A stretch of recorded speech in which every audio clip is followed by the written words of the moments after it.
Welcome to Primitive Mycology. Today we're going to be making a compost-loving substrate.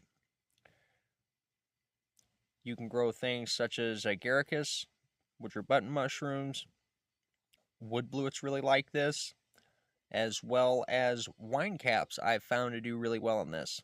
And there's various other compost and manure-loving mushrooms, none of which I grow, but this substrate will work just the same. I used to do two separate types of substrate depending on species, and I finally got tired of having to change things up or find that the extra 5 bags of substrate I made on one batch I can't use for the next species I want to grow, which you will find incredibly irritating. So now I just make all the same. So this is going to be a little over 10 pounds. More or less, you need 2 bricks of coir. They're usually about 650 grams a piece. I like to use straw pellets as well as chopped straw, and that is solely because of the textures. I prefer to keep it kind of straw heavy. A little heavier with straw than most people do, and that is because straw does provide some nutrition and quick colonization. The pellets, are very finely ground, kind of like sawdust. They swell up just the same. They work pretty well. Oyster mushrooms also like them, in regular substrate blocks, kind of like Master's Mix. If you swapped out the straw or the wood pellets for straw pellets, you would be very happy with your results there too. Anyways, you'll also be using 200 grams of vermiculite, and normally I would use 250, but I do not have enough vermiculite today. So I'm going to substitute with 50 grams of worm castings. Some people have this idea that worm castings provide nutrition such as manure would. They do provide some, but 50 grams is not going to really provide much of anything. That's not what we're shooting for here. We're shooting for texture and aeration and water retention. So worm castings are very similar to a finely ground vermiculite, or maybe not fine, but not super coarse either. But you get that texture for water retention and aeration, which is what we want. Then you're going to need 250 grams of composted manure. That is separate. You will add your composted manure at the end if it is already hydrated. If it is not, hydrate it separately. Be intelligent. Use boiling water and hydrate it separately. I've found that if I add it with the dry and then add the water, it's going to clump up into a ball of nasty that is super concentrated in just certain spots. So I found that since my manure is already hydrated, that if I keep it separate and add it as I mix the rest, once it's hydrated, it seems to do better. It gets homogenized better for me anyway. You can do whatever you want. Also, because manure is always going to be on the acidic side, and as it breaks down, it is going to get more acidic, which will invite nasty things, which is why a lot of people don't like to use manure to grow mushrooms. It's very beneficial. If you actually sterilize your substrate, you don't have to worry about the contaminants associated. Pasteurization, or just adding boiling water, is not pasteurization, and that's definitely not sterile. Stop doing that. Do yourself a favor. Throw it in the pressure cooker for 3 hours. Your results will be so much better and more consistent. Anyways, moving on. Because of that acidic, situation there, you're going to use either or, not both. Either 50 grams of gypsum. Do not use 2 cups. That's ridiculous. That is a waste. all you need is 50 grams for 10 pounds. Or if you do not have gypsum and you are someone like me that gardens, you will have hydrated lime laying around for canning. You can use that too, but you only need 15 grams of that. No more. And optional, 5 grams of azomite. You don't need it, but you might benefit a little bit from it. Anyways,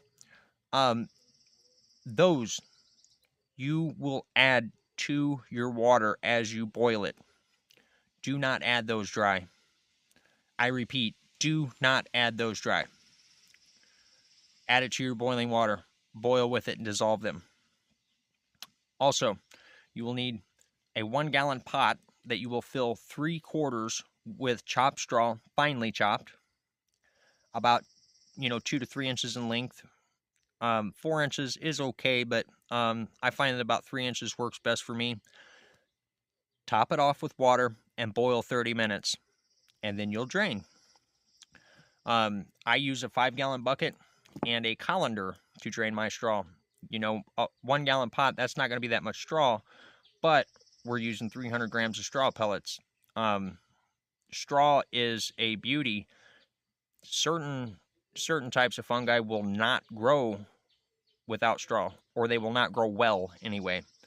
Agaricus is grown on primarily straw. Bluets really like it too, mixed in with your composted manure. Anyways, straw is what it is. It's a straw. It helps to aerate your substrate. It is slightly nutritious. It does provide some nutrition to the mycelium, but being a straw and providing extra air and being hollow, the mycelium runs through it very quickly. It'll speed up your colonization a ton to use this. I am always very happy that I started, and I used to use just straw pellets with the coir, and that works well if you use a ton of vermiculite, but if you use some real straw too, it'll colonize faster and it gives you some nutrition. Vermiculite is basically dead matter. It doesn't provide anything other than water retention and aeration. Anyways, this is just some, BS that I pulled out of my little mushroom Bible here. I got a book full of notes that I've taken from my library of, cultivation books and intelligent people that I conversate with that are in the hobby, and some people's videos. Also, if you look, here's your materials. Here's your chopped straw. It's nice and drained, hydrated. Here's your composted manure, vermiculite, 2 bricks of coir. There is the worm castings, straw pellets, bucket. And then you need your pot of boiling water. Anyways, I'm going to get this stuff ready and I'll be right back. Okay, and we're back. Let's keep this extremely simple. All our dry ingredients are measured out, put in the bucket. I always check the weights on the bricks of coir because they're never going to be exact. I ended up having 662 and 564, so I had to offset that a little bit with some straw pellets, which is not a big deal. We're just kind of looking for biomass there. Our main composition is this. And like I say, this substrate mix works very well for multi-species. This is not something where you're gonna have to make another substrate when you change species. This will run it all. The amount of manure you can vary, being as it's composted manure and it's not just raw dry aged manure. Never ever use fresh. Let me repeat that. Never ever use fresh manure. Always at least sun dry it or compost it and then bag it. I sometimes will use some of our own compost manure, but I find that this, composted manure and peat mix works pretty well. It's not super strong, it's not super rich, but it does well. And I always usually end up adding just a little bit more at the end, just to kind of like experience level.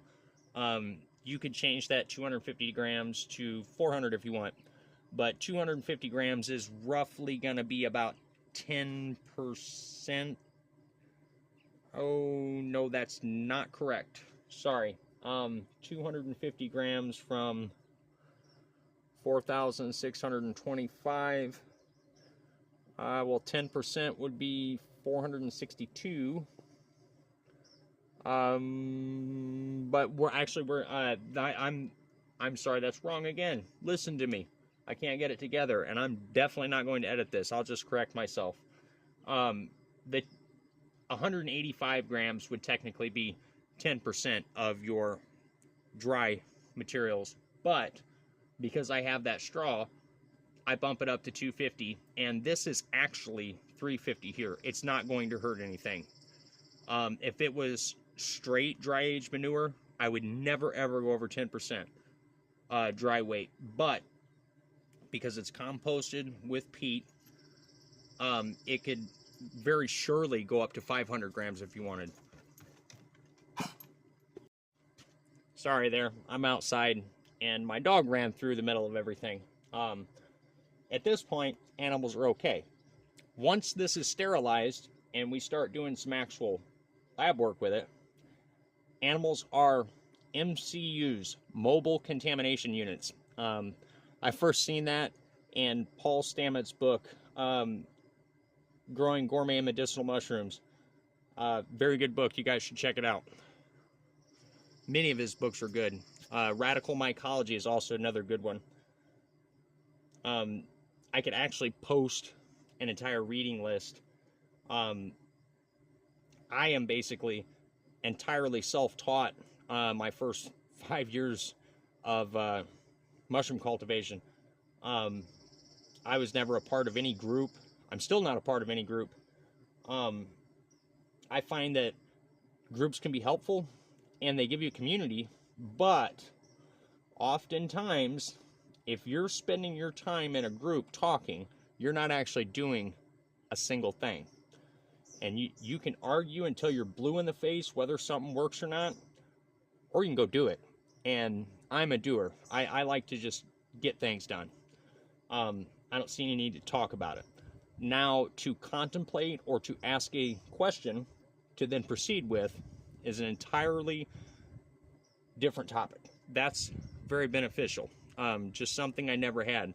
I had some less than good experiences with my first few groups many years ago and said I would never be a part of that. There's good people, and then there's also a lot of trolls.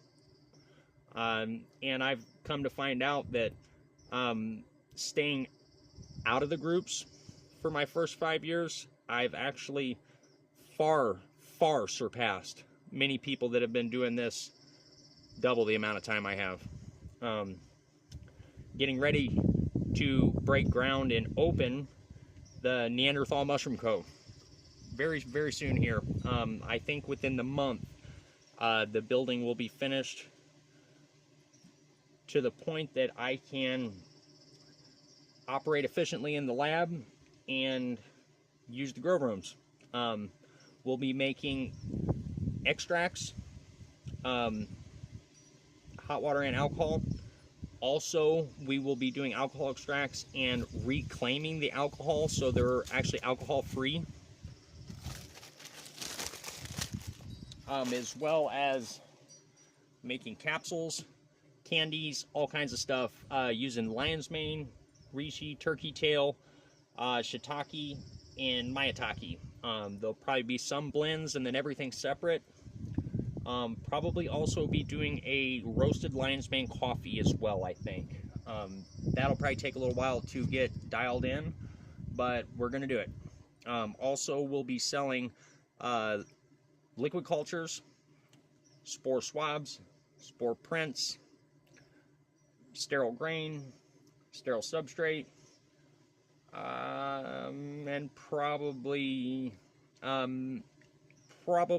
pre-poured agar plates, and maybe some other supplies.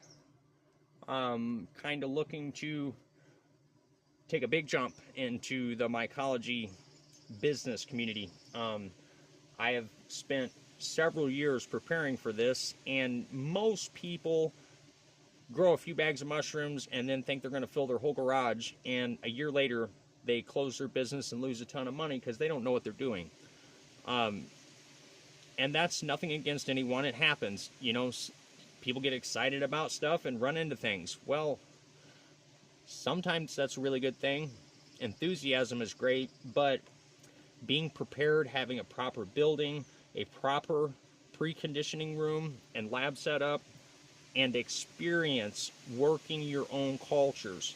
I don't grow stock cultures very often. I buy stock cultures and grow them out, collect spores, and then generate my own. I also do small breeding projects and things like that, and I want to do something different than what other people are doing.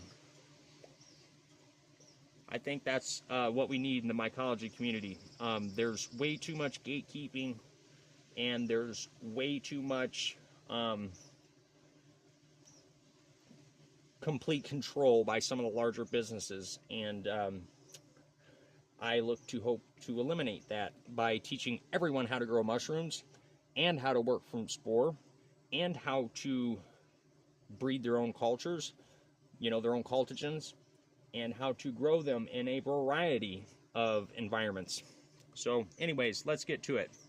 We got all our dry in there. I am an absolute mess. I'm sure my hair is just awful. I've been outside working most of the day and then working on this.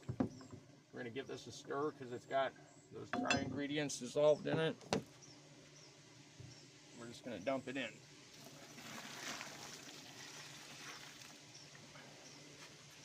And I always like to keep a little bit of extra water on hand. It's not gonna hurt because this water was boiling just a minute ago, and it's going to have lost some in evaporation to rinse the pot out. And we're just going to let that swell up.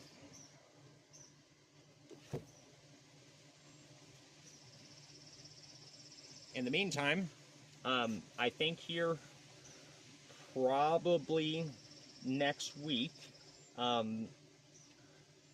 probably next weekend, the first weekend in August, I'm going to do a small giveaway of a couple of agar plates. I'll pick 2 cultures and probably put a question up, and the first 2 people to answer it in the comments will end up getting one or maybe both of those plates. I generate multiple of all the plates, but I was kind of thinking maybe like a shiitake and maybe a chestnut. Also, maybe here in the future, might do a grain prep video and maybe throw up a couple questions and do maybe 2-3 pound bags of grain giveaway as well. That way, you know, you guys can start seeing how this stuff actually works and how well it responds. Anyways, I think now we're at a point that it's almost ready to stir, so I'm going to pause for just a second as I let this swell the rest of the way and hydrate, and we'll get her mixed and add the rest of the ingredients, and then we'll get her bagged.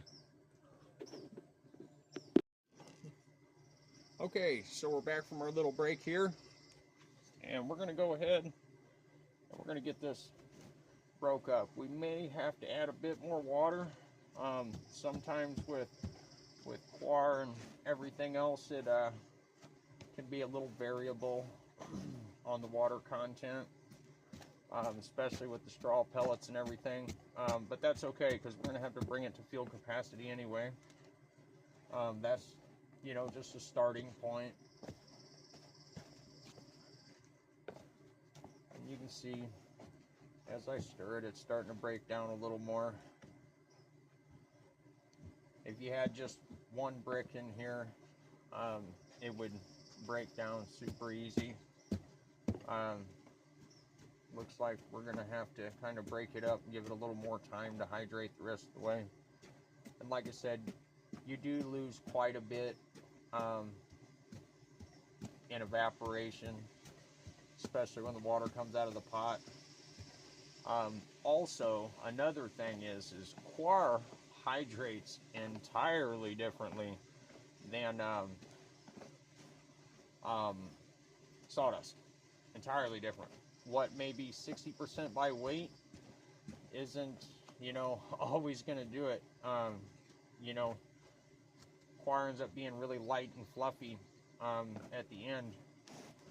You know, so looks like we're going to need just a little more water. So what I'll do is I'm going to kind of poke these down in here a little bit, pack some stuff around them, and I'll grab some more water.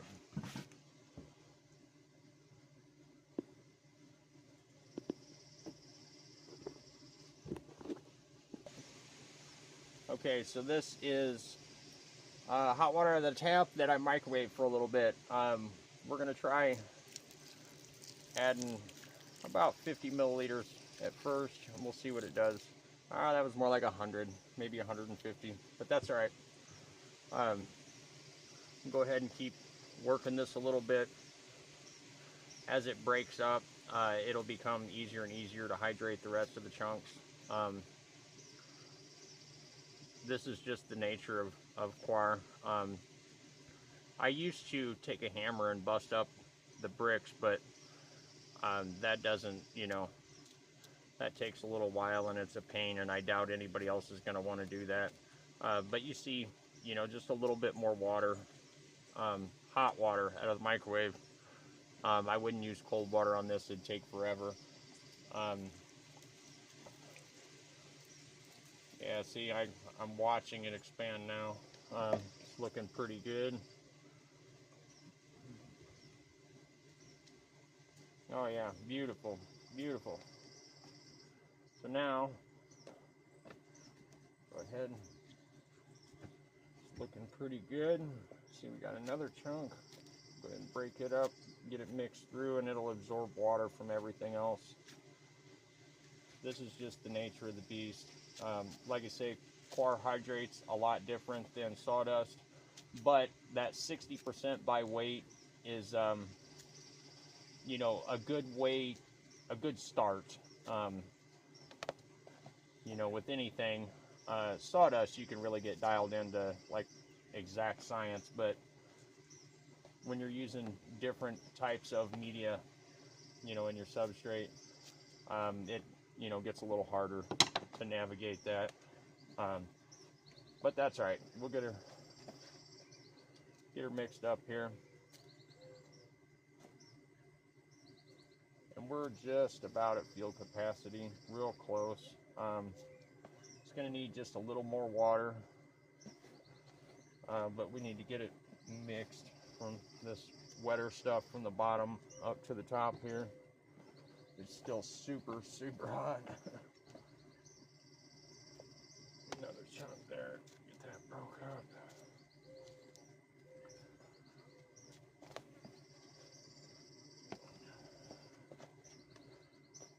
Okay.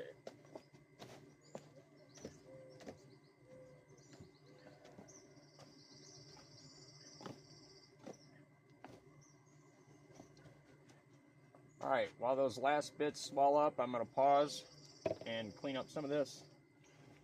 And I'll come back here in just a minute when it finishes swelling up.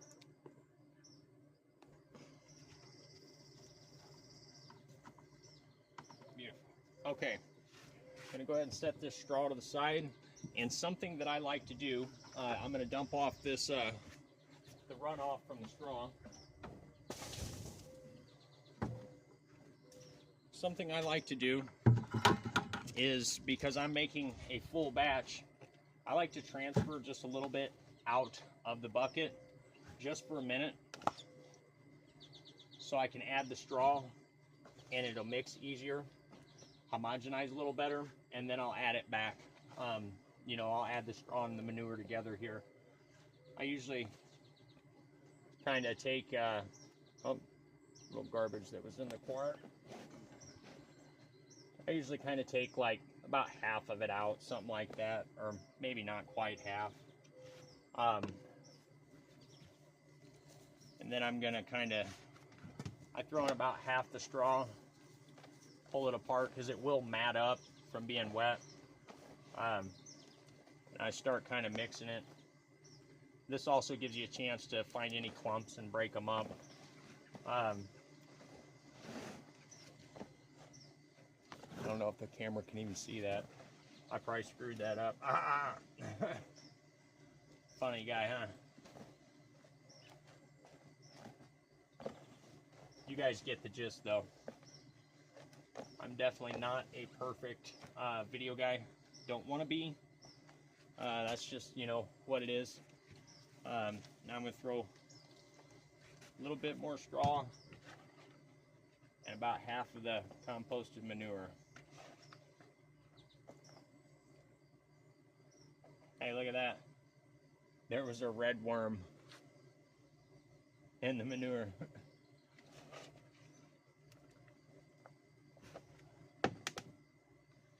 Okay. Start giving this a mix here, and we'll see at the end. I kind of go by feel on whether or not I want to add more manure, because the manure, it feels a little different in your substrate after you've mixed a bunch of this, or I mean, hell, even just 10 batches. You'll start noticing the difference in how things feel in your hands. I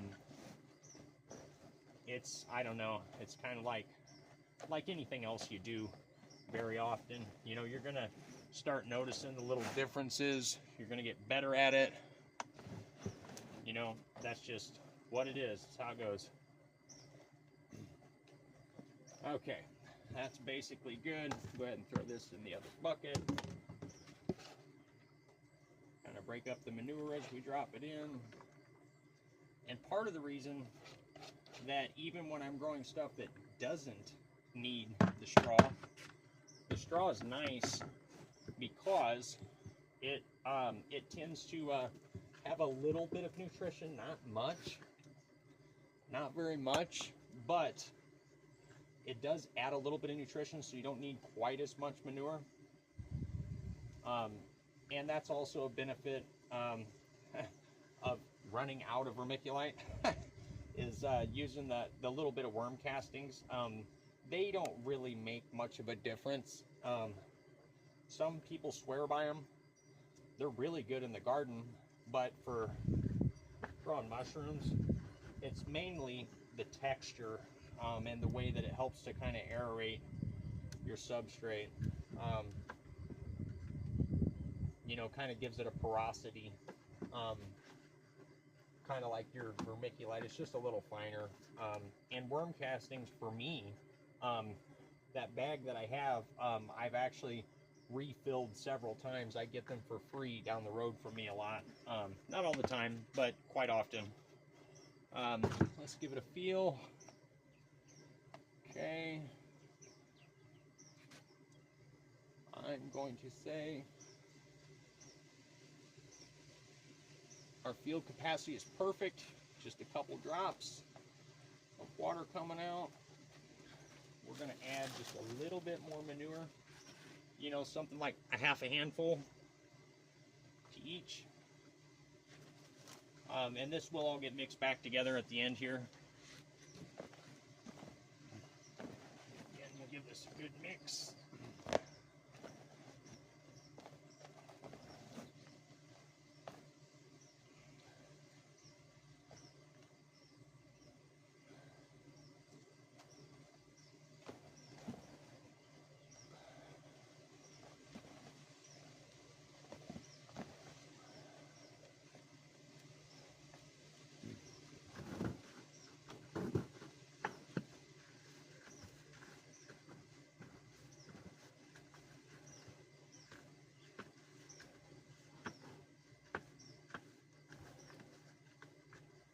Okay, beautiful. Look good from my house. All right, so now we're ready. We're ready to bag this. I'm gonna pause while I get some bags, and I'll be right back. I used to weigh the bags out to right at 5 pounds or 6 pounds, but I stopped doing that a while ago, and I just eyeball it. I kind of go by the amount of scoops. I'll show you here in just a second. Okay, Now I got some bags.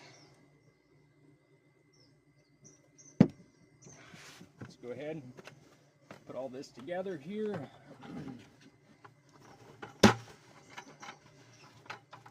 Give it one final little half-assed mix here.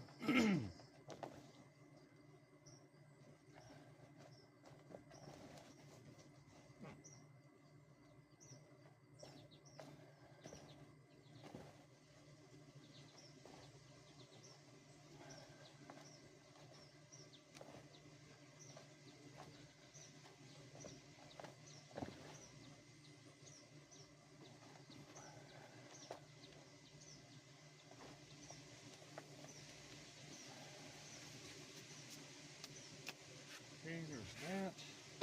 I like to kind of like, even though I'm doing this on my pants, these will have to get washed. Definitely won't do any culture work like this. But I want my hands to be kind of fairly decent. I don't want to leave a bunch of granules on this bag because when you go to sterilize, it'll cause you problems. And that's only when you're in your cool down phase. While your pressure cooker and your substrate are cooling, it creates a little vacuum. And if you got a bunch of granules of garbage on there, you know, of substrate on the sides, the way that it vacuums down as the pressure equalizes and it cools, it creates a vacuum on the bag that actually kind of seals it. Actually seals it pretty well. That gives you a chance that when you unload your pressure cooker, it's always good to unload it directly into your still air box after it cools, and always let it cool till it's cool enough you can handle the bags without getting your hands burned up.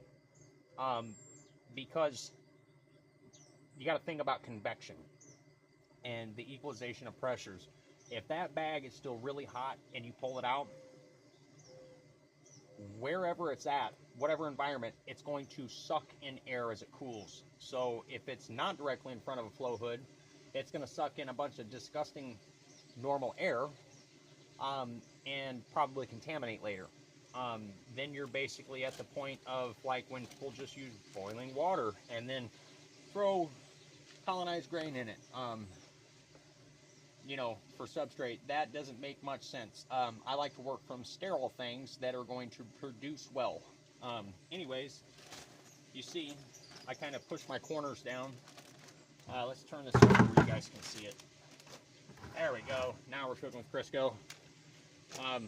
I'll show you on the next bag how I kind of like square the corners up of the bag so that it doesn't get down stuck under there, because that's like a contamination spot. But you see, there's 2 scoops, 3 heaping scoops. Give it a shake here. And see, I'm not going to grow in the bag. I'm going to use this for monotubs.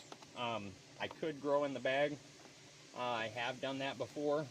I've also done everything in a bag and then just cut off the top of the bag and use the bag as a fruiting container. I don't really like doing that. I like the monotubs. Or outdoor beds work real well too. And this is a great way to make spawn for your large scale, like your beds and stuff outside. But then, you know, we'll get us another full scoop, and that should be probably around 4 pounds, it looks like, because this is going to compress in the pressure cooker from the pressure, and it's going to push all this air out. That might even be a little too much. Maybe should have left it where it was.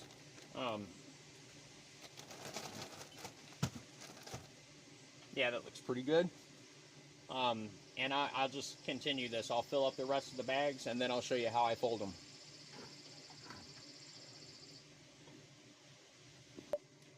And I guess real quick before I go here, before I pause this, or I did pause, but I set it back up. You can see that your bags are pleated, okay? That is meant so that you can flatten the bottom of this bag and make a square corner like so. that your substrate will then set flat on that and it won't get tucked under. You know, it kind of looks like this. That's important to do, because if you get a bunch of substrate stuck underneath and then you go pressure cooking and then colonizing and all that kind of stuff, if you colonize in the bag, that's going to cause you problems. That is like an area of isolation that's not really going to get any air. It's just going to kind of sit and stew. And then you might see some contamination or some bacteria spread from that corner and ruin your grow. Anyways, back to the paws, and when I get them all filled up, I'll show you how I fold them. Okay, so we're back. End up getting 4 bags out of that, and we're really probably closer to 15 pounds by the time you add the manure and the straw and, you know, the little bit of extra water and all that kind of crap. We're probably closer to 15 pounds total here. And after I've bagged this, I've let it sit a little bit in the sun. That way anything stuck to the sides can kind of dry. That way I can dust it off easily. Because again, I want a smooth surface. That way when it cools after the pressure cooker run, it can vacuum down and make a nice seal there. And no joke, many times before I got an impulse sealer, I used to, when I pulled these out of the PC, you know, because I'm going to show you how to fold them here in a second. And when, you know, you pack PC, you run it, you let them cool down, and they vacuum down and make an airtight seal with the moisture inside. It will slowly get up into this, you know, where it's folded over. And then as it vacuums down, it's going to make like a watery vacuum seal that's completely flat, airtight. No joke, I used to just take a piece of packing tape and put over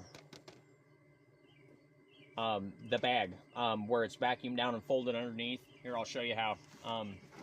Oftentimes, what I do is I will kind of push the sides in just a bit, and then I start with one top corner, other top corner, and I kind of give them a pull there, because you notice like the pleats in the bag naturally come in. If this is square over here, it makes it a little harder. It's not that big a deal, but this does make a little bit of a difference. And some people go filter patch out. I go filter patch in, and I just pay attention when I do unwrap them. If you don't, sometimes you can get, you know, little issues where cheap bags of filter patch may tear off, because it'll kind of like vacuum and suction to the bag too. Give it a good press the air out, and then you're going to kind of like pull it tight again, and then, you know, take it back down, another little press, because again, this is going to really compress in the pressure cooker. And if you don't have your bag fairly tight from the get-go, it's going to be like all loose and look like a, you know, a nasty grocery bag wrapped around your substrate when it comes out. And we would like to avoid that if we can. You know, I don't like disgusting looking stuff like that. That's not, you know, even for myself, that's just not professional. But once you get her pulled down tight, you're just going to kind of roll that under the edge. And I try to never fill the bags more than what this can roll under to be close to the center. You know, you fold that up, you're about, you know, 3/8 of an inch, half an inch from the center, 1/4 inch, something like that. And then what I will do is I will take one little bitty piece of masking tape, and do not seal this bag, whatever you do. I just put it in the very center. It's all that's going to do is hold this, so when I pack the pressure cooker, I don't have to fight with the bag. I've known many people to just roll them over and, oh, you can pack them in like that. You sure can. Now let's watch you fight with the pressure cooker for 30 minutes while you try to load it, when you could put one 1-inch piece of tape right there just to hold it so you can set it down in there, and then this bag can still breathe. because otherwise you can swell them up and pop them in there, and then you got a mess inside your pressure cooker. Anyways, that's one. You know, I'll do the other three, and then we'll load the pressure cooker. It's in the garage right now, so I'll go ahead and load it here on the porch in front of the camera and show you guys what I do. I packed some insulation in there, some rags, and this is because, like an Instapot or an All-American, an Instapot has an insulated, you know, chamber. An All-American's real thick, you know, very thick. It's going to hold some heat and not cool super fast. And you don't want things to cool super fast. The faster something cools, with all that heat and pressure still in that bag, because this is going to be like a big chunk of insulation, kind of like a brick around a fireplace. It's going to radiate a lot of heat for a while. If there's too much difference in the temperatures, the pressure will not equalize properly, and your bags will swell up and pop, or they will stretch.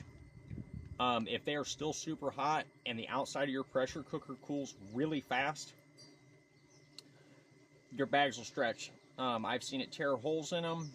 I've seen them where they come out and they got one side or corner where it was on the outside that's like got this big old lump on the side of it. Just looks disgusting. They don't stack well. They'll grow, you know, fine, but they won't stack very well. So if you got more than a few, you know, good luck.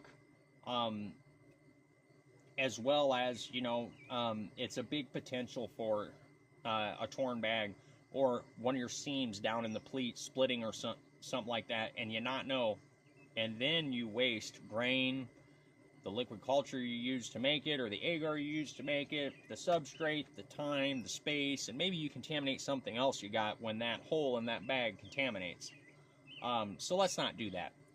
I just pack a few rags in there, or I'll lay a dish towel on the outside of each bag.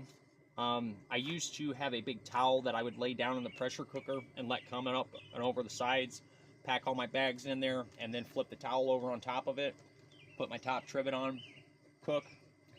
Makes all the difference in the world.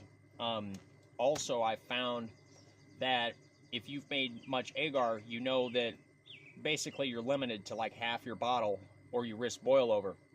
Well, let me tell you, you keep a few designated rags, you know, clean, obviously, and they're going to sterilize in there. Don't ever put anything dirty in there. That'd be disgusting. But anyways, you keep you some clean designated rags for that, or a towel that's been cut up. And when you run your agar, just take a nice long hand towel and just wrap around the base of it, you know, at the very base. And you'll be amazed how you could put 3/4, nearly full sometimes, of media in there and it not boil over. And that's 100% because of pressure equalization. Again, your pressure cooker is not insulated like the Instapot or like an All-American sterilizer, and it's going to cool very quickly the outside and that pocket of air inside. That causes you problems in many ways. And when I pour agar, I don't want to take a 500 milliliter Erlenmeyer flask and only put 300 milliliters in it. I'm going to put 460, 450, 460. I used to do 475, and the only reason I stopped that wasn't because of boil over, because by insulating it a little bit in there, it doesn't, the pressure equalizes better, a lot slower, so you don't get the boil over. But being that full, it made it kind of hard to pour the first couple plates without making a mess. So I went back to like 450, 460, and sometimes if I'm going to pour like 3 bottles of agar, I'll just take a half-gallon jar and start with a little cold water in the bottom, so you don't get clumps. Throw in your media mixes, and then pour boiling water on top of it and put it on the stir plate, and, you know, make 2,000 milliliters all at once, you know, or 1,500, and then fill 3 Erlenmeyer flasks out of one thing, so I know it's all the same. And I only got to weigh things once that way. you know, I don't want to have 5 Erlenmeyer flasks to pour 1,500 milliliters. That don't make sense. Or 4. That's, you know, kind of crazy, you know. Anyways, let me stop wasting your time, and I'll go get the pressure cooker. Okay, and we're back. Now, loading your pressure cooker. Every run, dump out the old water. It's just a good habit. I also, on my trivet, I put these carriage bolts. See there, these are 2 inches long. That enables me to have plenty of water and keep my bags of substrate well above the surface of the water. I've already put the water in the bottom of this. I know how much. I can usually put about 3 1/4 quarts in there. And now, this is how simple this is. I always put my filter patch to the inside of the pressure cooker because of the cooling on the outside, and the outside heat will travel from, you know, the stove. That's how it heats the water. It'll really travel up there, and the filter patches don't seem to like it as much. But literally, I just take a rag, put it around the back side, drop it in, and as full as I get my bags, you got to kind of like square them up down in there in order to get it fully loaded. You know, that's cool. That's kind of what you want. It's optimal. Same thing. Next one, you know, I go center first and then set the rag in there, press her down. Oh, I screwed that one up. Press it down. There you go. And I stack mine alternating in there. That way the steam can really kind of like get around every direction in the cooker. Next one goes in.